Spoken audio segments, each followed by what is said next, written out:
Tātad, mēs zinām, ka situācija ir ārkārtīgi traka. Tiešām mēs esam kā mazais Dāvids pret Goliātu, un tad viens no mūsu uzdevumiem, pamatuzdevumiem ir kā atrast iespēju darboties tālāk šajā šķietami neiespējamā situācijā. Un te jau minēja gan Kulberga kungs runāja, gan Roberts, gan Ilze. Visi par to, cik ļoti ir šo pēdējo gadu laikā novājināta mūsu likumdošana.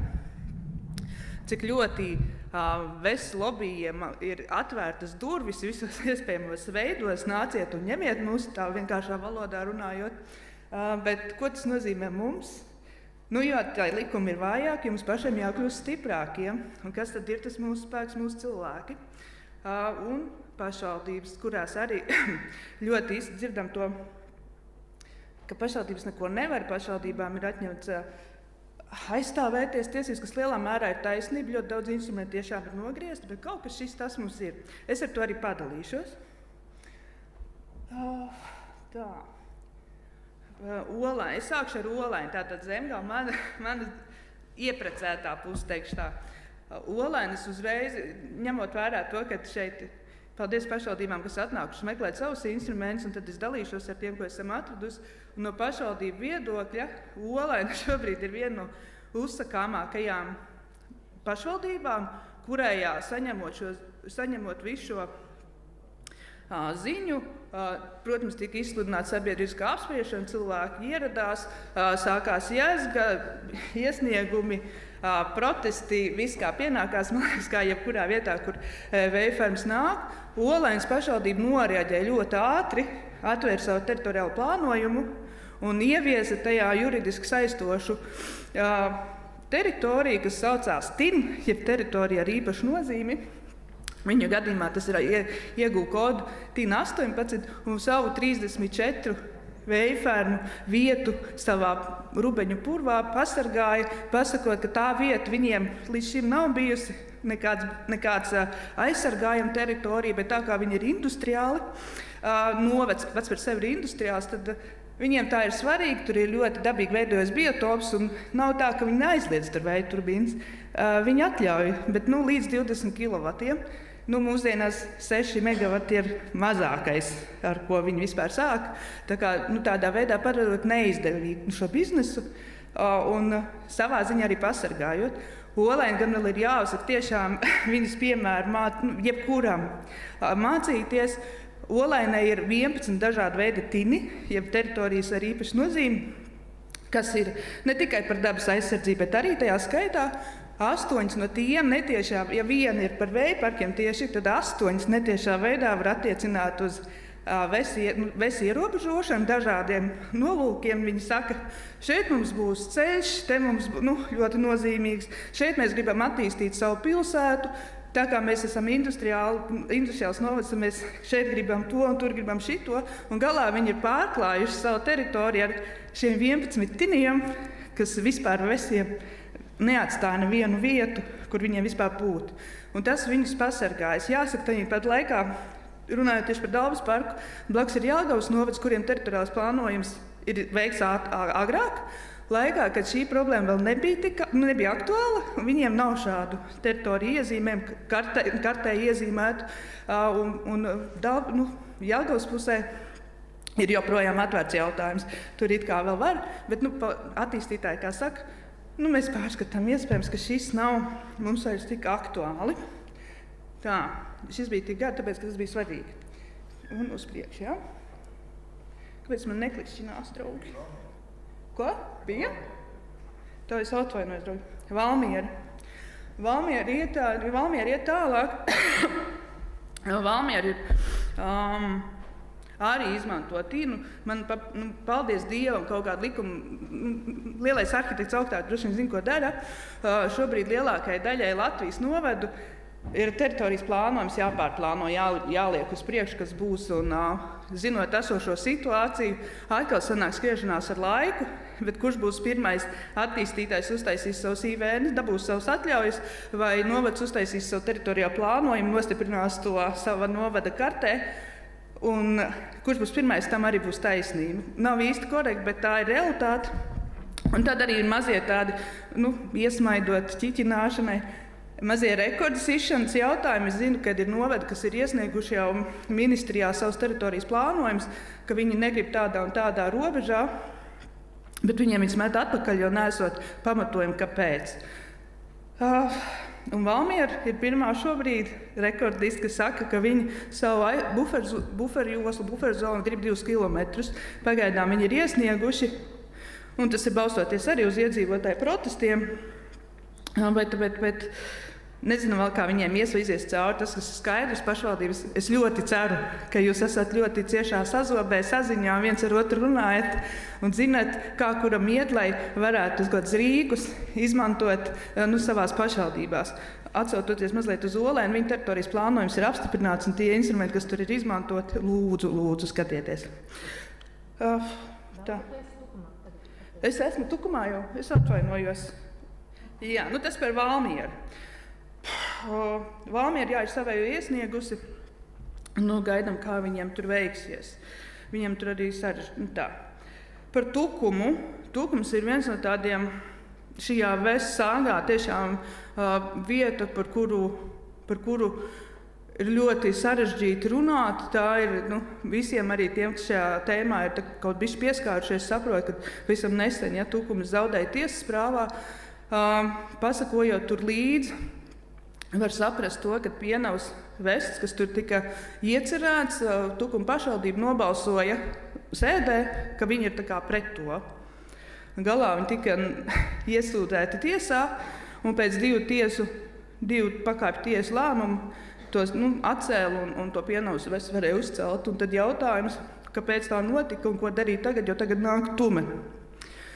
Un, izsakojot līdzi tur chronoloģijai, mēs secinām, ka tiesas spriedumā patiesībā ir diezgan skaisti norādīts.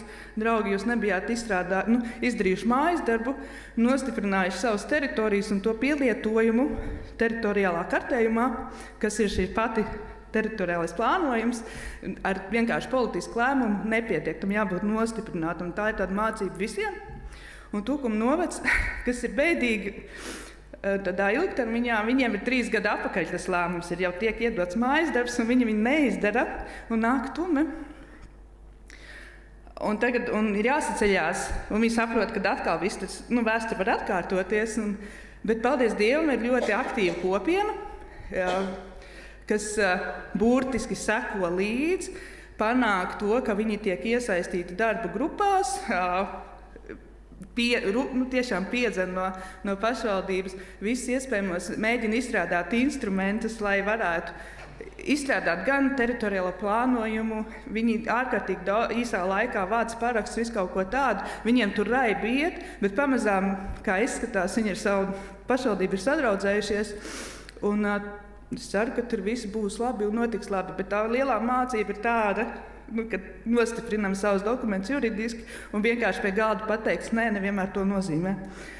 Tukums gan jāatzīst, ir pirmā vieta Latvijas vests vēsturē, kurā vispār tiek izskatīts jautājums par kompensējošajām sistēmām.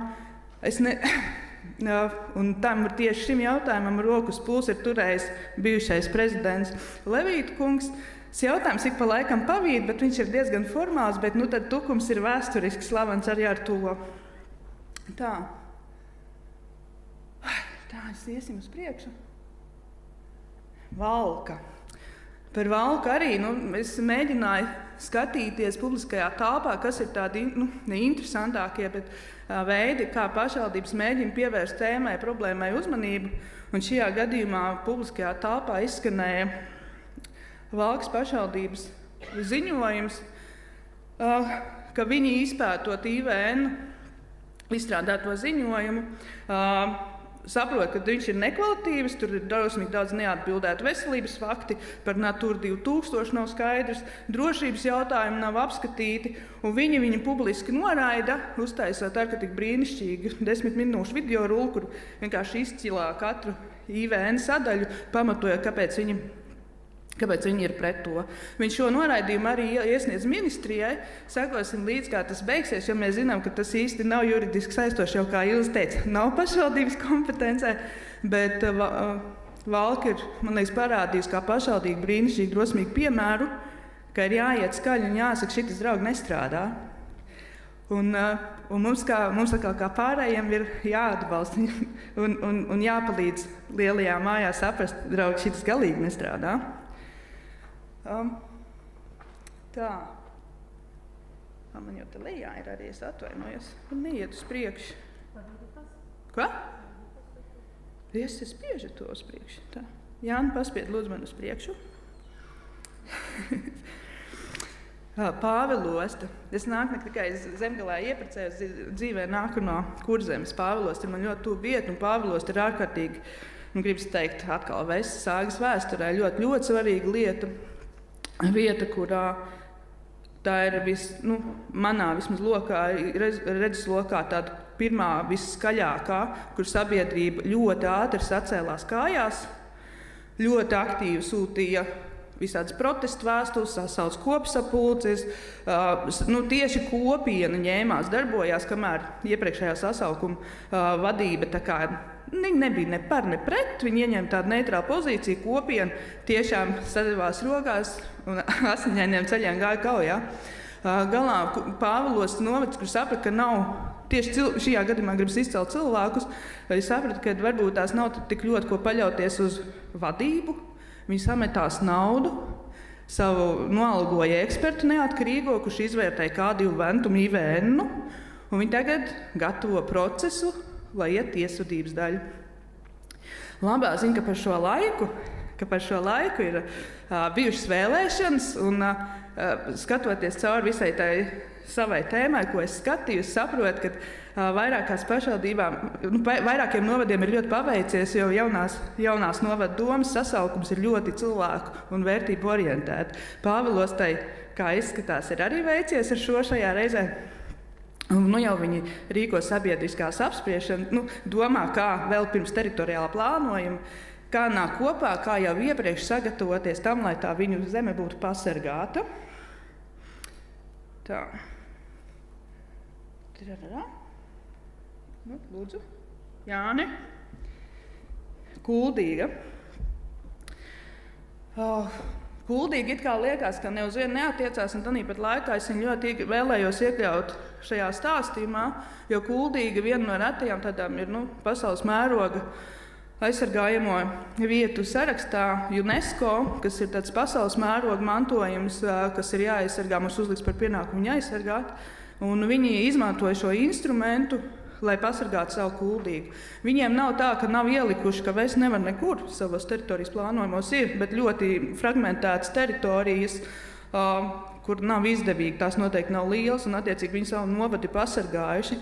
Bet šajā gadījumā man gribas aicināt pašvaldības pārskatīt, īpaši tiem, kas ir atvērti teritoriālai plānojumi, savas nacionālā mērogā ainaviskās vietas, savas kultūras mantojuma svarīgās vietas, mēģināt kopā ar iedzīvotājiem saprast, kas ir tas, kuram noteikti ir vajadzīga tradicionālā ainava, kas ir tas, kam ir jāpaliek, kas ir tas, ko mēs nedrīkstam aiztikt. Un tas jums ir jāizdara kopā, jo neviens cits no malas neatnāks un nenodefinēs to, kas ir katrā novadā svarīgi.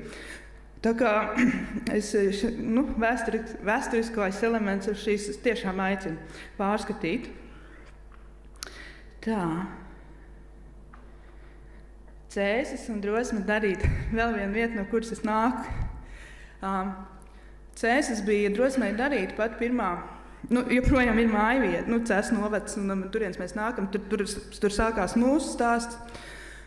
Tad, kad viņš sākās Purvīšu muzejā, sākās Kosas pirtiņā, kurā satraukt vīru un sievas sanāca kopā un saprata, šitas ir traki, nezinu vai varam, bet mums ir kaut kas jādara, ļoti ātri noriedēja, saprata, ka paši netiks galā, tika nodibināta biedrība, sākās kustība visā Latvijā.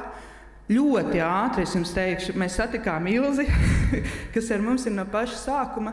Mēs apzinājām visas Latvijas puses, par visiem šiem novadiem var izstāstīt, tāpēc, ka drosmē darīt ir cilvēki no turienes, kas dalās ar savu pieredzi, lai mums kopā būtu, mēs atrastu tos instrumentus, kas iet uz priekšu.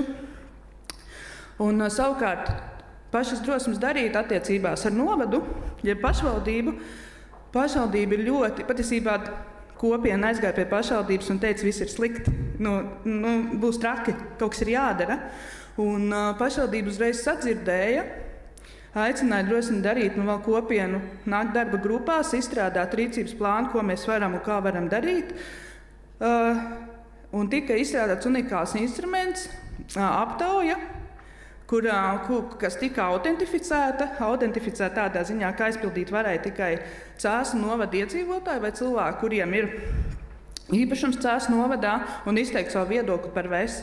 Ko nozīmē autentificēt? Tas nozīmē to, ka viņi to savu aptauju padarīja saistošu, un viņiem ir iemesls, balstoties uz šo aptauju, izstrādāt savus teritorijas plānojumu, veikt izmaiņas, jo viņiem ir argumentēti iedzīvotāju viedokļi. Tas ir ļoti, ļoti būtisks instruments, ko arī tiem, kam tas ir aktuāli, aicinu izmantot.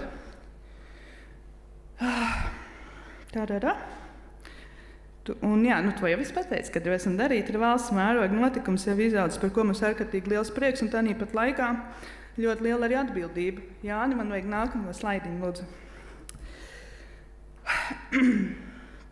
Un tad mēs nonākam šeit vienā no, šis ir mūsu pirmais lielais tāds fórums, kurš ir radies ar to, pateicoties atkal Ilzei, kad mēs izstrādājām mēs sapratām, ka ļoti ātri ne tikai jāmobilizē cilvēki, bet jādod instrumenti, kas ir jādara, jo tā problēma ir tik liela, ka viņā var apjukt, un visbiežāk cilvēki atnāk, paskatās, tas drausmīgi daudz sarežģīti, nedarīšu, iešu labāk mājās ar bērniem.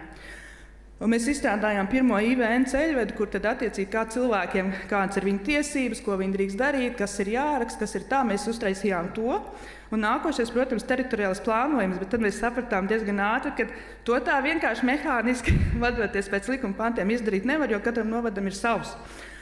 Un tad tāpat arī šis fórums patiesībā, lai sasauktu kopā pašvaldības, paši meklētu pieredzi un dalītos ar pieredzi, lai mēs atrastu tos instrumentus un to ceļvedu teritorijas plānojumam.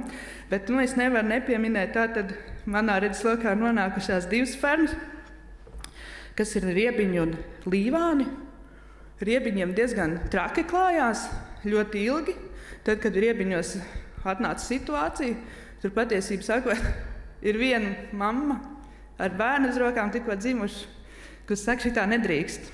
Un šī mamma rakstīja, viņa 4 dienās ar 3 mēnešu vecu bērnu savāca 1221 parakstu un iesniedz protestu vēstuli. Tam, protams, pēc tam pavalgās līdz vēl citi cilvēki, netiek sadzirdēts. Pasaka, priekš kam, tad jebkurš var atnākt ar tādu jaunu parakstu, tas nekam nedara. Bet Sanda tik ļoti ilgi cīnās, neatlaižās, kad galā viņa tiek, arī gribās teikt, lielā arhitekta sadzirdēta, un pašvaldībā nomainās sastāvs tā, ka jaunās pašvaldības līderi ir ļoti cilvēku orientēti, šobrīd ir apturēti visi IVN procesi, detālu plānojuma procesi, viss, ko varēja apturēt, lai saprastu, kas mums saimniecībā ir un ko mēs varam darīt, lai nepieļautu pagātnes kļūdas, citu kļūdas, lai mēs varētu iet uz priekšu un veidot savu vidi, sev, savam novadam, cilvēkam draudzīgu. Līvāni. Es atvainojos, es vēl visiņi ieskatīšos, ja? Tomēr pirmā lielā uzstāšanās. Līvāni ir baigi malači. Tā nav. Man negribas teikt, ka tā nav, ka Līvānos nevienam nekas neinteresē. Tā nav taisnība. Līvānos interesē. Līvāni ļoti labi prot novērtēt savas vērtības, viņi izstrādā tinus, viņi liek iekšā, viņi novērtē savas dabas vērtību, viņi ļoti cītīgi strādā pie tā, ļoti uzrunā sabiedrību, kopā ar sabiedrību darbojas, un kā es zinu, tad Līvāni ir tie, kas meklē arī palīdzību un iedvesmu blakus novados, un sadarbībā ar Cēsu novadiem izstrādā līdzīgu sabiedrisko aptauju par to, ko cilvēki viņu novadā domā par VES, lai izdodās. Tā, visu laiku man aizmirstās klikerīt saspiest.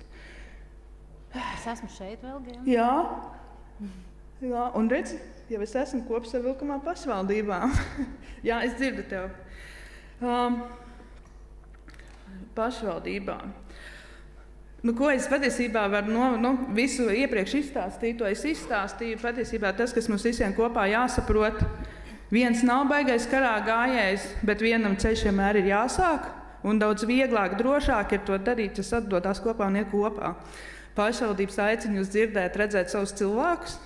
Viņiem ir ko teikt, viņiem nenormāli radoši prāti, asa redze, viņi meklē iespējas, visu laiku meklē iespējas dzirdiet un ņemiet viņus talkā. Kopā sanāks labāk. Es tūliņ man jau beigās. Tā, un vēl, kas tur? Jāni, palīdzi man. Kopienā, šis gan ir vairāk vakardaļai, bet arī cilvēki, mēs visi esam cilvēki, arī strādājot pašvaldībās, tad lūdzu, mums nav tiesības neiet, ignorēt sabiedriskās apspriešanas jebkādu veidu.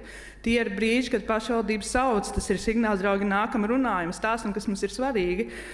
Nekā viens kolektīvs vēstules sūtiet uz visām vietām, kur var aizsūtīt, jo tas būs pēc tam labs instruments, lai, ja vajadzēs, sūtēt tiesā un iet tālāk.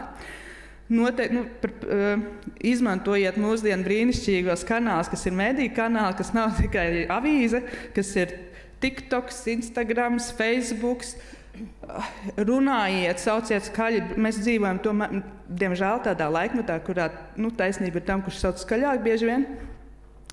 Un nekautrējieties nāk kopā un dibināt juridiskus nodibinājumus, jo juridiskam vārdam ir daudz lielāks spēks nekā vienkārši iedzīvotājiem. Kā mēs esam arī pamanījuši, DAP portālā diezgan bieži parādās uzraksts, par šo grozījumu vai to grozījumu spriest var tikai juridiska persona. Tā kā nekautrējamies nāk kopā un darboties uz priekšu. Tā, man tas klikerīts atšķirībā no citiem tomēr ir pievīlis. Jāni, tas īsumā arī tāds stāstījums no manas puses par šo ir viss. Es vienkārši gribēju atgādināt ar visu to, ka viss ir traki un ir tiešām traki. Nevajag mest plinti krūmos, cerības stariņš ir vienmēr. Uzticieties saviem cilvēkiem, apkārt kā mēs uzticamies, un es to zinu, jo drosmi darīt ir no visas Latvijas, arī no jūsu mājām. Paldies! Piesako mums sociālajos tīklos un pievienojas biedrībai Drosme darīt. Aizsargāsim Latvijas dabu un sabiedrību kopā!